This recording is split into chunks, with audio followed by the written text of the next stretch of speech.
Sobre o alto amor. Eu gostaria de iniciar a nossa reflexão lembrando uma história de Chico.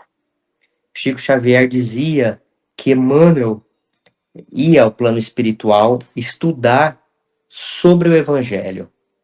E, pasmem, Emmanuel dizia a Chico que os estudos estavam há 20 bilhões de anos à frente da Terra, do nosso planeta. Não falei 20 milhões, falei 20 bilhões, com B de bola. E parece algo surreal a gente dizer isso. Mas quando a gente reflete da nossa distância para Jesus, porque Jesus foi designado pelo Pai para ser o nosso governador planetário. Então, como o Espiritismo respeita o tripé da filosofia, da religião e da ciência, segundo a ciência, o nosso planeta tem de 5 a 7 bilhões de anos. Então, há 7 bilhões de anos, Jesus já era um espírito crístico. Ou seja, quantos bilhões de anos para trás Jesus não caminhou até chegar numa condição de espírito puro e crístico. Então, quando a gente ouve essas questões de tempo, apesar que no plano espiritual se diz que o tempo corre de uma forma diferente, nós temos uma simples noção, vaga noção da nossa distância para os espíritos de luz. Mas por que eu estou dizendo isso? Porque às vezes a gente se preocupa muito no resultado final e nós nos esquecemos de dar o primeiro passo. Por isso a reflexão de hoje sobre o alto amor. Jesus nos ensinou o seguinte: amai ao próximo como a si mesmo. Essa conjunção como, ela significa da mesma forma. Então, Jesus queria dizer assim, olha, ame o próximo da mesma forma que você ama você mesmo. Então, o primeiro passo é nós conseguirmos nos amar. Nós precisamos da autoestima, do autocuidado, do autoconhecimento, da autotransformação. Se eu não sei nem o que eu gosto, como que eu vou saber o que o outro que eu não conheço gosta? E aí eu trouxe alguns questionamentos para nós. Então, qual é essa linha tênue que separa o sentimento do alto amor do sentimento de egoísmo? Porque tem pessoas que não fazem nada pelos outros e sempre se colocam em primeiro lugar e dizem que isso é alto amor.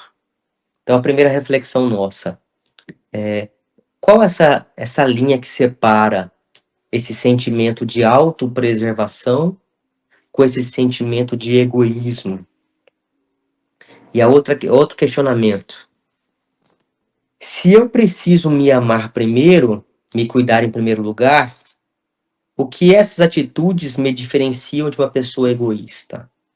Então é interessante que não é tão fácil de nós respondermos essa questão, né? Porque no dia a dia há atitudes que a gente pode classificar como uma atitude de alto amor e há outras que a gente fica na dúvida se classifica como egoísta, como autocuidado.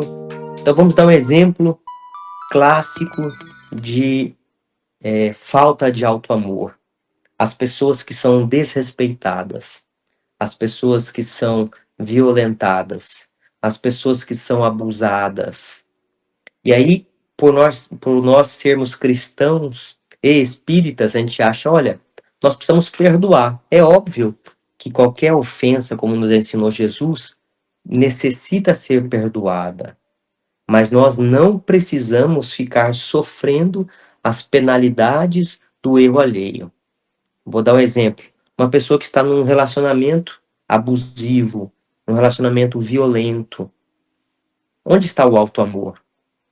Por mais que aquela pessoa que agrida, às vezes verbalmente, às vezes nem fisicamente, mas cria situações humilhantes para o companheiro ou para a companheira, mesmo que ele faça isso e seja uma pessoa doente, a gente pode auxiliá-lo, auxiliar essa pessoa que precisa de ajuda, porque aquele que faz mal para o outro está fazendo para si mesmo.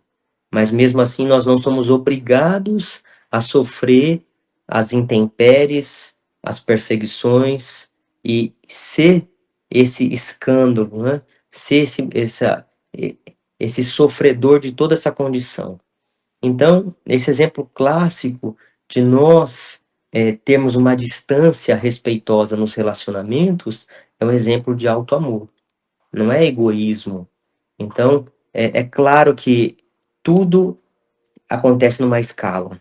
Às vezes, a pessoa que a gente se relaciona aumenta a voz uma vez.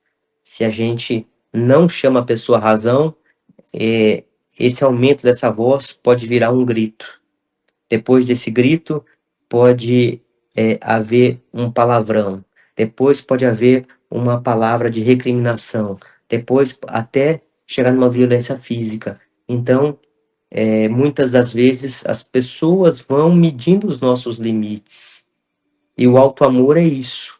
É nós sabermos o nosso lugar, sabermos respeitar o outro, mas para tudo existe um limite. E esse limite nós vamos até exemplificar a história de Jesus, que é no caso dos vendilhões do templo. Então Jesus, que era só amor, só tolerância, só paciência, só resignação, só caridade, só fraternidade, chega no templo e estão comercializando com a fé alheia. O que Jesus faz? Vai lá e derruba todos os pombos, tudo, todas as tendas, tudo que estava sendo comercializado. E diz assim: aqui é a casa do meu pai, é a casa de oração.